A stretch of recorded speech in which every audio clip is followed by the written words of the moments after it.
안녕하세요. 3일 경제 독립 TV입니다. 오늘 김창익 저자님을 모시고 다시 한번 비트코인의 미래에 대해서 얘기 나눠보는 시간을 가질 텐데요. 안녕하세요. 네, 안녕하세요. 네, 간단하게 본인 소개 부탁드리겠습니다. 네. 그 경제 스토리텔러 김창익 작가라고 합니다. 최근에 그 비트코인의 시대라는 책을 쓰고 독자분들과 그 유튜브를 통해서 소통하고 있습니다. 네. 감사합니다. 저자님께서 이제 비트코인의 미래라는 책을 2024년에 쓰셨는데 네. 저는 이 책을 보니까 그 트럼프 대통령 당선 전에 쓰셨더라고요. 네, 그런데 네. 이 책에 보면은 일론 머스크하고 트럼프 대통령 이렇게 나와 있어서 깜짝 놀랐어요. 이렇게 예지력이 대단하신가? 대통령이 되신 분을. 제가 책을 쓰고 이 네. 책에 적중하도록 하기 위해서 예. 트럼프를 대통령으로 만들었어요.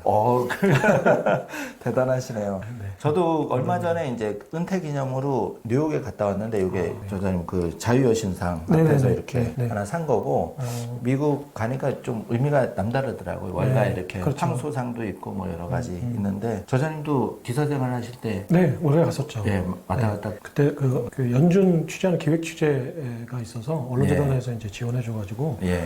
거기 워싱턴 연준하고 이제 예. 뉴욕의 그 뱅크 오브 아메리카 거기 딜러분들 취재하러 한번 가서 월가도 많이 이제 살펴보고 워싱턴 연준에 가서 이제 FOMC 이사 두 분하고 인터뷰를 한번 했었어요. 그 당시가 그러면 연도로도 꽤 오래 그게 전이었어요? 강만수 위원장이 국가경쟁력위원회 할 거 이명박 정부 때였었던 것 같아요. 2010년에서 2013년 그 사이인데 정확한 연도 기억 안 나는데 2011년, 2년 정도 됐던 것 같아요. 예. 그러면 이제 비트코인이 태동이 그때 2010년 그 정도 그렇죠. 된 거죠? 그때는 제가 비트코인을 자각하지 못했을 때죠. 좀- 있다는 것도 잘 몰랐어요. 사실 그 2008년 금융위기 오고 비트코인이 여러 이유로 생겼잖아요. 네네. 그 당시는 가격도 뭐 10만 원도 안 되고 막 그렇죠. 네. 하나로 뭐 거진 피자 한 조각에 네네. 5천 원 그 정도 됐다 그러는데 네. 정보를 좀 빨리 알면은 정말 돈 버는 시대인데 그죠? 그렇죠. 네네. 그러니까 지금으로 따지면은 다시 돌아간다면 비트코인 몇 개만 사둬도 이제 큰 부자가 되는 건데 네. 만약에 이제 그런 상상도 저도 해봤어요. 만약에 제가 이 기억을 가지고 돌아간다면 사겠지만 네. 이 기억이 없이 그냥 돌아간다면 또 어떻게 할까? 똑같은 상황이 되지 않을까?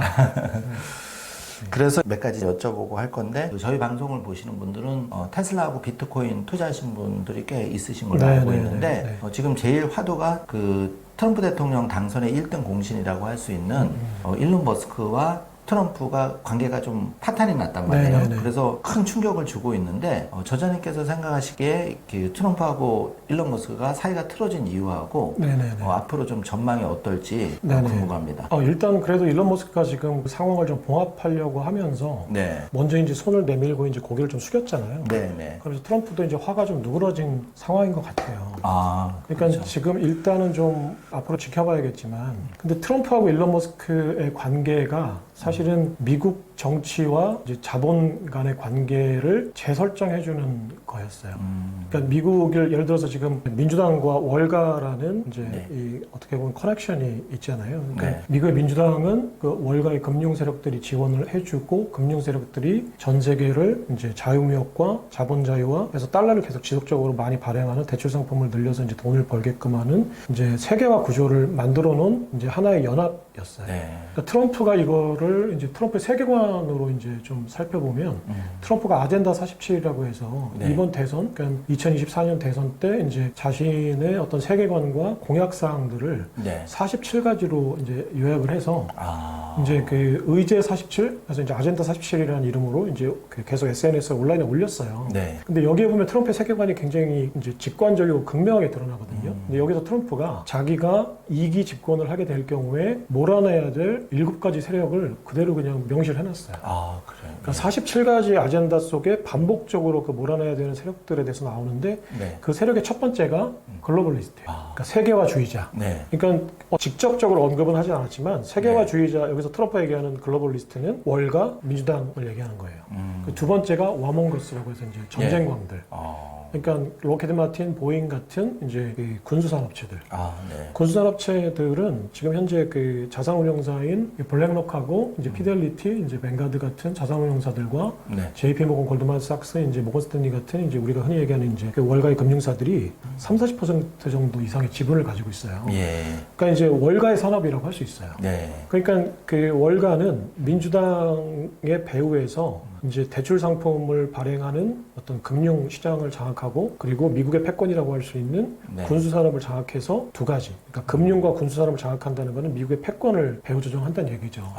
그러니까 월가는 사실 이제 금융 산업과 이제 군수 산업을 통해서 미국을 지배했던 거예요. 네. 민주당을 통해서. 근데 트럼프는 지금 그 민주당과 글로벌리스트들이 만들어 놓은 이 세계화 경제 시스템이 미국 중산층들을 몰락시키고 그 과정에서 달러가 발행이 남발돼서 이제 달러가 타락했다고 보는 거죠. 네. 불량화폐가 된 거죠. 네.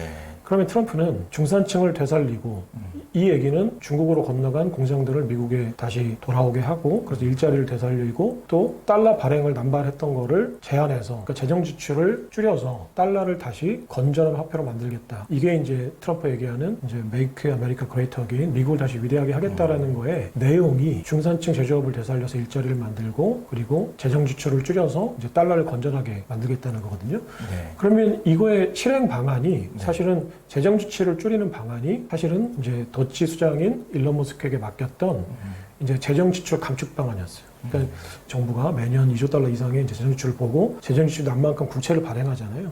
그러니까 지금 36조 달러, 37조 달러 육박하는 이제 국채가 발행돼 있는데 네. 이거를 계속 돌려받기도 힘든 상황이 된 거예요. 그러니까 이제 우리가 카드 돌려받기 하다가 나중에 가면 언젠가는 갚을 때가 오잖아요. 그럼 그렇죠. 돌려받기 하다 보니까 이제 안 갚아도 되는 줄 알고 계속 카드를 쓰다 보면 나중에 가서는 뭐 100만 원이 200만 원 되고 200만 원이 4천만 원 되고 나중에 가면 갚을 수 없는 상황이 되잖아요. 그렇죠. 예. 미국이 이제 지금 그 상황이거든요. 돌려받기를 하는데 더 이상 돌려받기가 어려운 상황이 된 거죠. 예. 그럼 언젠가는 갚아야 돼요. 예. 그리고 돌려받기가 더 이상 어렵다는 사실은 채권자들이 가장 먼저 알거든요. 네. 카드사들이 이 친구가 더 이상은 국민카드, 신한카드로 돌려받기가 어려울 것 같은데 그러면 국민카드에서 청구서가 제일 먼저 날라거든요. 그러니까 미국 국채를 가지고 있는 채권자들이 가장 먼저 미국한테 지금 이제 상환을 요구하기 시작한 거죠. 더 이상 채권을 롤오버하기가 어려우니까 네. 네가 상환하려면 더 많은 이자를 내라라고 하는 거죠. 그게 이제 실제로는 돌려받기가 더 이상 어렵다는 얘기죠. 사실은 네. 제로금리에서 지금은 5% 금리까지 올랐으니까. 네. 그러면 이런 상황에서 일론 머스크에게 네가 도치의 수장을 맡아서 이제 그게 이제 정부 효율 보니까 네. 정부를 효율화시켜라라는 거는 두 명이 할 수 있는 일을 한 명이 충분히 하니까 네. 인력을 감축하고 그리고 지금 그 로키드 마틴한테 연간 4천억 달러 정도의 국방비가 나가는데 그러니까 F-35라는 전투기를 사고 유지보수하는 데만 1조 달러 정도의 국방비 중에 거의 절반이 지금 전투기를 사고 유지보수하는 데 쓰이거든요. 네. 어마어마하게 막대한 돈이 나가는 거예요. 그러니까 5천억 달러 정도면 우리나라 거의 10년 예산인데 우리가 10년 예산이 그냥 로켓 마틴 비행기를 몇 대 사고 유지보수하는 데 나가거든요. 심각하네요. 네, 그러니까 만약에 이제 그 더치 수장으로 일론 머스크가 앉아서 재무부에서 국방부로 넘어가고 국방부에서 로켓 마틴으로 넘어가는 이 회계 장부를 봤다면 아마 기겁했을 거예요. 네. 실제로 봤을 거예요. 그러니까 이제 그 일론 머스크가 도치 수장을 맡은 다음에 가장 먼저 SNS에 올린 글이 F-35는 바보 비행기라고 했어요. 그러니까 이렇게 바보 같은 비행기를 만들어 놓고 이렇게 비싸게 팔 수가 있나. 그러니까 잘 날고 미사일도 잘 쏘지만 뭐든지 다 잘하는 것 같은데 딱 부러지게 정말 혁신적으로 잘하는 게 단 한 가지도 없다. 그렇죠. 그러니까 이런 비행기를 만들어 놓고 이걸 600억씩이나 주고 팔고 나사 하나에 뭐 10만 불을 주고 판다는 게 말이 되냐. 네. 이 얘기를 한 거거든요. 그러니까 자기가 도치 수장이 돼서 어떤 일을 할지를 미리 얘기한 거예요. 그러니까 로켓 마틴으로부터 F-35를 안 사겠다라는 거죠, 더 이상. 그러면 이 상황을 그 월가라는 어떤 패권 세력이라는 물론 지금은 집권당은 아니지만 민주당과 월가라는 그 연합이 봤을 때 어떻게 해석했을까? 지금 일론 머스크가 계속 활동을 당차게 하고 트럼프가 자기 세계관을 실현하려면 관세전쟁이 시작되니까 본격적으로 또 도치가 또 이제 공무원 감축하고 국방비 감축했다고 하니까 그러면 월가의 눈으로 볼 때는 지금 재정 지출을 줄이겠다는 얘기는 우리가 화폐를 발행하는 이 상황을 그러니까 결국은 재정 지출이 무역 적자가 돼서 무역 적자가 이제 글로벌 달러 공급을 하고 그 공급된 달러들이 다시 이제 월가의 어떤 금융 상품을 자산을 사주면서 이제 이게 다시 회수가 되고 월가가 돈을 버는 건데 그럼 나머지 이제 중국으로의 어떤 무역 적자라든지 이거는 경유에 불과하거든요. 그러니까 미국의 그 무역 적자가 연간 1조 달러인데 미국의 자본 수지 흑자가 1조 5천억 달러거든요. 그러니까 중국으로 3천억 달러 적자를 보고 한국한테 뭐 400억 달러 적자를 보고 이 모든 걸 합쳐서 이제 1조 달러의 적자를 봐요. 그럼 달러가 1조 달러가 나가겠죠. 해외로. 그렇죠. 그럼 이게 이제 그 무역 흑자국들이 이걸 안전자산으로 저장을 해둬야 되니까 그러면 그 전 세계에서 가장 안전하다고 하는 자산이 미국 국채를 사고 미국의 주식을 사는 거죠. 그렇죠. 그럼 이렇게 해서 돌아오니까 그럼 결국은 무역 적자라는 거가 이제 월가의 소득으로 들어오는 거잖아요. 그러면은 중국과 미국 간의 어떤 패권 전쟁, 무역 전쟁의 본질은 사실은 미국 몰락한 중산층 제조업체들과 월가 간의 내전인 거예요. 예. 그러니까 제조업체들의 지갑으로부터 나간 돈이 월가의 딜러들의 지갑으로 들어오는 것밖에 안 되죠. 중국은 경유지죠. 그렇죠. 그러니까 사실 중국은 억울할 거예요. 무역 전쟁이. 트럼프가 그렇게 때릴 때, 쟤도 알 텐데. 원래 구조는 그게 아닌데. 네, 지금 월가랑 싸우겠다고 하는 건데 사실은 왜 자꾸 네. 나를 때리지? 그런 거죠. 트럼프도 월가를 직접 겨냥하기에는 좀 부담스러운 거죠. 월가의 그 세력들이 네, 어마어마한 어마어마하고 세력이니까. 또 일단 아직까지는 그래도 돈줄이 네. 되니까 네. 그리고 이제 강력한 어떤 그 미국의 규제 프레임을 가지고 있으니까 네. 아직은 전면적으로 내가 월가랑 싸우겠다는 얘기는 안 하죠. 간헐적으로 하긴 했지만 그래도 전면전은 안 하는 건데 그 중국을 그냥 명분으로 내가 중국을 때리겠다고 하면서 이제 직접적으로는 중국을 때리지만 간접적으로 이제 월가를 때리고 있는 거예요. 그 월가들이 볼 때 지금 트럼프가 하려고 하는 저 관세 전쟁이 성공하면 그리고 도찌가 일론 머스크 하려고 하는 저 이제 국방비 지출 감축 방안이 성공하면 자기네들의 매출이 1조 달러가 줄고 그럼 자기네들이 로키드 마틴으로부터 받는 막대한 배당금이 줄어드는 거죠. 그러니까 이걸 저지하려고 할 거예요. 네. 그러니까 트럼프가 관세 전쟁을 딱 4월 2일 날 이제 상호관세하고 이제 일률적으로 이제 특히 중국에게 이제 130%가 넘는 관세를 딱 때리니까 네. 바로 그 채권 자경단이라고 해서 그러니까 채권 시장의 어떤 그 기조를 채권 투자자들에게 유리한 방향으로 끌고 나가는 어떤 그 암묵적인 연대들이 있는 건데 예. 그러면 이 채권 자경단이 결국은 이제 트럼프가 이제 관세전을 펴고 관세전을 하게 되면 월가 이익이 줄어드니까 이제 채권 가격을 떨어뜨리고 채권의 금리를 높인 거예요. 팔아서. 네. 그러니까 이게 무슨 얘기냐면 원래 채권 자경단이라는 거는 네. 이제 미국의 정부가 그 채권 시장에 불리한 정책들을 펼치면 우리에게 유리한 정책으로 바꿔라는 어떤 암묵적인 그 압박으로 채권을 다 팔아요. 네, 그럼 채권을 다 파니까 채권 가격이 떨어지고 예. 채권 금리가 올라가잖아요. 그렇죠. 그럼 트럼프 입장에서는 올해 이제 상환기일이 돌아온 만기가 돌아온 국채 금액이 단기 장기를 합쳐서 9조 달러가 넘어요. 예. 그러면은 1% 포인트만 금리가 떨어지거나 올라가도 어마어마한 차이잖아요. 그렇죠. 9조 달러. 예. 10조 달러의 1%면은 거의 이제 1,000억 달러가 되니까 네. 1,000억 달러가 왔다 갔다 하는 거예요. 1% 금리에 따라서. 굉장히 부담스럽죠. 그럼요. 예. 그러니까 이제 그 채권을 내다 팔아서 채권 자경단이 채권 이제 이자율을 장기 국채 이자율을 1% 포인트 정도 올렸어요. 4% 초반에서 5% 네. 육박하는 정도까지 올리니까 트럼프가 1,000억 달러가 왔다 갔다 하니까 네. 이거 월가가 지금 나에게 신호를 보내는데 그러니까 내가 여기서 이제 트럼프는 고민했을 거예요. 내가 당차게 싸워볼지 예. 아니면 잠깐 일부 후퇴해서 예. 2보 전진을 모색할지를 예. 고민하다가 결국은 월가의 그 압박을 수용하는 제스처를 취하겠다고 이제 스탠스를 잡은 것 같아요. 그게 대표적으로 이제 이번에 감세 그 빅 뷰티풀 빌 예. 액트라고 해서 이제 예. BBB 법안 그래서 이제 오빠 법안에 부자 감세 법안이 담겼고 그 안에 또 국방비 1,500억 달러의 증액 법안이 담겼어요. 2030년까지 국방비를 1,500억 달러 늘리겠다는 예. 내용이 담겼거든요. 예. 그러니까 이 내용을 예. 지금 현재 그 트럼프의 개혁 그 세계화주의자들 상대로 싸우고 있는 이 전선에 참여한 그 일론 머스크나 제디 벤스나 이런 그 장수들이 볼 때는 그렇죠. 예. 지금 갑자기 대통령이 예. 가열차게 한번 싸워보겠다고 전진하다가 예. 갑자기 후퇴 명령을 내린 거예요. 그러니까 일론 머스크는 일단 그게 불만이었어요. 지금 그 국방비를 줄이고 재정 적자를 줄여서 예. 지금 현재 이 구조를 깨야지. 예. 그럼 일론 머스크는 왜 그러면 트럼프처럼 이 세계화 구조를 깨려고 했을까라는 예. 거죠. 그러니까 달러가 계속 타락하면 예. 채권 금리가 올라가잖아요. 그러니까 채권 금리가 시장 금리가 올라간다는 거는 테슬라 같은 혁신적인 기업들한테는 어마어마한 타격이거든요. 그러니까 사람들이 그 미래의 기업 가치에 투자한다는 거는 현재 금리가 낮기 때문에 그러니까 기회비용이 낮아지니까. 예. 그러니까 현재 금리가 5%였다가 10%로 뛰면은 내가 은행에 저금해놓거나 채권을 사서 예. 당장에 확실한 그 수익을 챙기잖아요. 그렇죠. 근데 전기차업체에 투자를 하는 건 아니고 네네. 이제 현실에도 이렇게 네. 이익이 높은데 현재 예. 이득이 더 커진다는 얘기죠. 네. 그러니까 이제 미래 투자 안 하죠. 그러니까 테슬라 같은 기업들한테는 이제 굉장히 큰 타격이죠. 그러니까 일론 머스크 입장에서는 금리를 좀 최대한 낮추고 국가 부채도 낮추면서 파산을 막는 거를 그렇죠. 명분으로 내세웠는데 어쨌든 반대로 그렇게 네네네. 정책을 틀어버리니까. 네네. 예. 그러니까 이제 그런 측면에서 이제 그 조달 금리를 떨어뜨린다는 이제 측면에서는 이제 테슬라 일론 머스크가 반세계화 어떤 전선에 이제 트럼프하고 동조를 했던 거고 두 번째는 이 세계화주의자들이 만들어 놓은 EU의 어떤 규제 당국이 만들어 놓은 어떤 반독점 규제 예. 그다음에 민주당이 만들어 놓은 어떤 전기차 규제 뭐 어떤 노조 문제 같은 거 그리고 이제 예. 비용이 많이 들어가던 규제들 예. 이 규제들을 이제 좀 완화시키고 싶었던 거죠. 그러니까 트럼프의 전선에 합류하는 게 지금 현재 테슬라라든지 팔란티어라든지 어떤 빅테크들에게 유리했던 거예요. 달러를 다시 건강하게 해서 이제 예. 금리를 떨어뜨리고 금리를 안정화시키고 그리고 이제 또 규제를 좀 풀자. 네. 이런 측면에서 서쪽에 캘리포니아에 있던 자유주의자들의 빅테크들이 이제 워싱턴으로 와서 우리가 권력을 좀 잡아보자 네. 했던 움직임이 있었던 건데 이 움직임이 월가에는 굉장히 부담이 됐던 거예요. 자기네들의 기득권을 좀 위협하니까. 특히나 지금 일론 머스크나 그 팔란티어의 피터 틸이 예.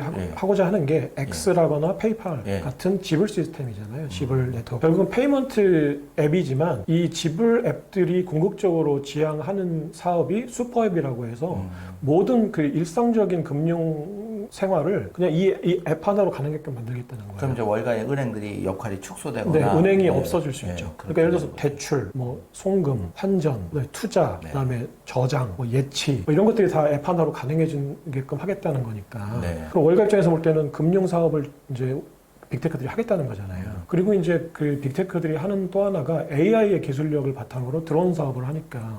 그럼 이거는 로키드 마틴의 F-35를 대체하는 거잖아요. 그렇죠. 예. 이번에 그 우크라이나가 그 러시아 본토를 공격했던 그 거미줄 작전도 예. 사실은 드론 몇 대로 그 러시아의 그 폭격기를 20% 정도 이제 완전히 괴멸시킨 예, 거니까 예. 270만 원짜리 드론으로 수십억 원짜리, 수백억 원짜리 예. 전투기를 상대하게끔 한 거니까 그럼 결국은 패권 사업이라고 할 수 있는 금융과 군수 산업을 빅테크가 하겠다는 거죠.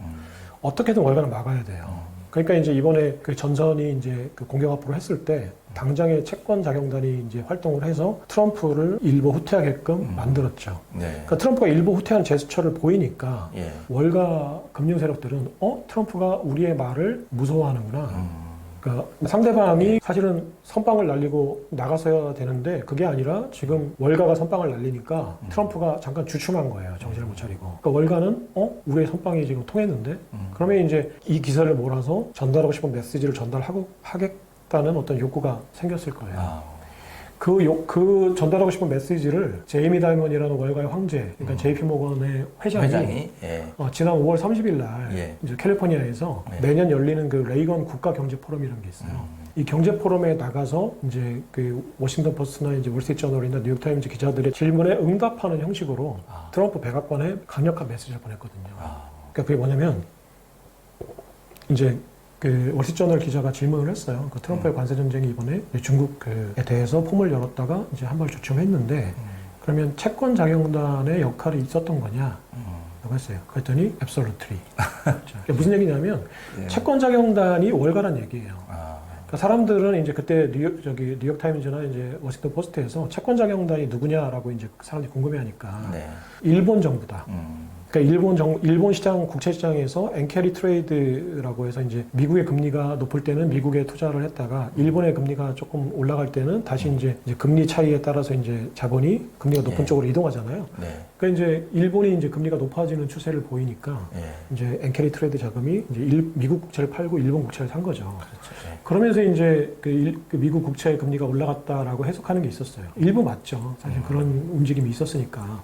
그것도 두 번째는 이제 채권 자경단이 중국이다. 그러니까 중국이 금을 사기 위해서 미국 국채를 팔았다라는 거죠. 그것도 맞아요. 일부 맞죠. 네. 중국은 항상 그래 왔어요. 지금 몇 수년간 1조 2천억 달러의 미국 국채를 들고 있다가 지금 7천억 달러밖에 없거든요. 절반을 판 거예요. 네. 그러니까 다 맞는데 그러면 정말 중국과 일본이었을까라는 건데 사실은 그 36조 달러거든요. 지금 현재 미국 국채 규모가 예. 예. 외채 규모가 예. 그러니까 36조 달러 중에 10조 달러를 월가가 가지고 있어요. 그러면 뭐 중국이나 여타 다른 데 소유한 것보다 훨씬 더 많은 양을 그럼요. 들고 있는 그 거죠. 일본하고 중국하고 합쳐서 예. 한 2조 달러가 안 되는데 예.